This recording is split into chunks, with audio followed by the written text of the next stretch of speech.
Piątek, 7 kwietnia, godzina przed 8. Deszcz ze śniegiem.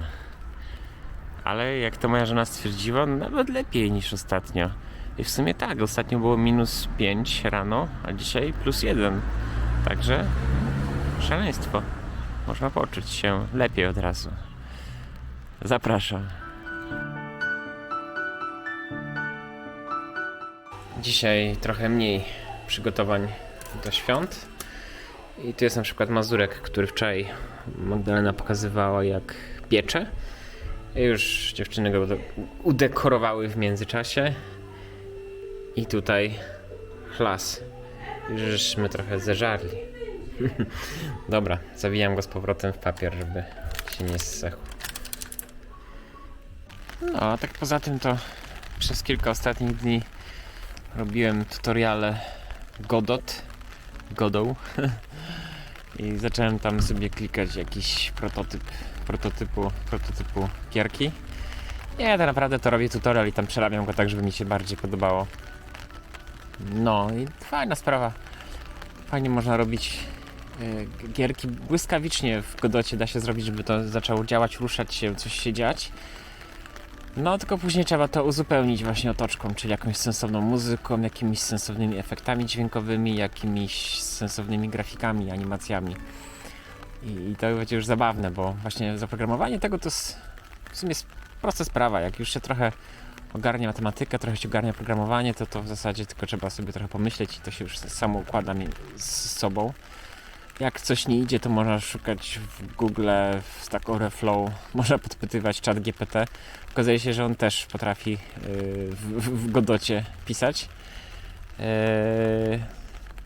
Gdzieś czytałem, tak, gdzieś było właśnie, że Godot też jest wspieranym językiem, tylko że generalnie mniej skryptów jest godotowych w sieci, a ten język się uczy po prostu na bazie ilości wpakowanych danych, więc Python tam popularny, JavaScript popularny, a Godot mniej popularny, więc tam jest mniej trochę przykładów. Ale z tego co widziałem, to działa. No, wypróbowałem jeden, który zmienia mi stałą prędkość obiektów na losową, zmieniającą się co 5 sekund i to był kod, który w zasadzie to był kopiuj wklej, tam nic nie musiałem zmieniać. Także mega fajna sprawa. No, a pogoda nie zachęca do niczego. Także siedzimy w domu. Ja sobie tam po nocy oglądam Mandalorian. Co środę jest odcinek. Fajnie to zrobione, taki po prostu totalny. Trochę jak komiks, trochę jak gra RPG, no po prostu to jest mega fajna sprawa. W sumie jak oglądam Andora, to mi się podoba bardziej Andor. Jak oglądam Mandalorianina, to mi się bardziej Mandalorianin podoba. Także tutaj jest śmieszna sprawa.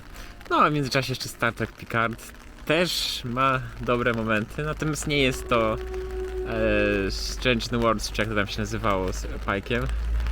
No, dzisiaj był jakiś odcinek, gdzie taka jakaś kobieta, w sumie nie wiem jak on się nazywa, ale trenowała z takim jednym typem.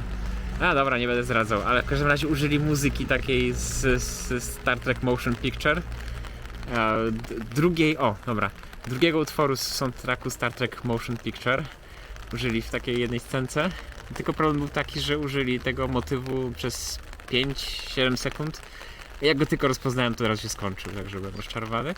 Ale widać, że tam jednak są producenci, którzy oglądali jakieś wcześniejsze Star Treki. Bo jak się oglądało Star Trek Discovery, to miało się wrażenie, że tak nie było, że to byli jacyś przypadkowi ludzie. Tam jeszcze chyba scenariusz też ukradli skądś. Także szkoda gadać o Star Trek Discovery. Co tam jeszcze ciekawego? Komisarz Zakrzewski, teraz drugi audiobook słucham. To się nazywa Coś z iluzjonistą. No i muszę przyznać, że 19 godzin to chyba jednak za dużo. Już jestem chyba na 15 godzinie, już zaczynam się trochę nudzić. No, mimo wszystko tam fabuła się klei, wszystko się klei, postacie są fajne, wszystko się tak jakoś rozwija, ale za dużo tych wątków, za dużo tych warstw i to się wydaje takie trochę nieprawdopodobne w pewnym momencie. Trochę tak jak te kryminały Jonesbo, które się dzieją w Skandynawii, się ma wrażenie, że rzecz się dzieje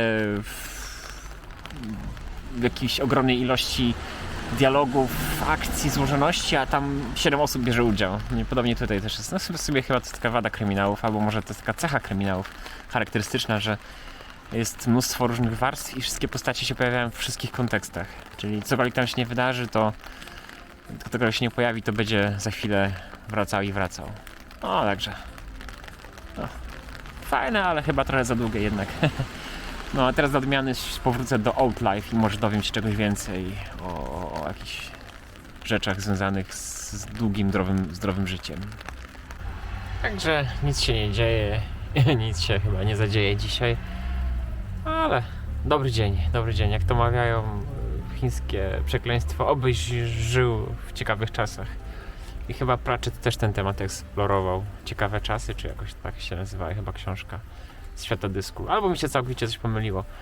W każdym razie nieciekawe czasy też mogą być ciekawe, bo można realizować swoje plany, ambicje. Także dzisiaj chyba już kończę nagrywanie, wrócę do domu, zmontuję to, może coś poklikam dalej w Godocie. I tak to będzie się działo. A jutro zaczniemy jakieś święta. Także dzięki za obejrzenie dzisiejszego odcinka i do zobaczenia już jutro. Hej!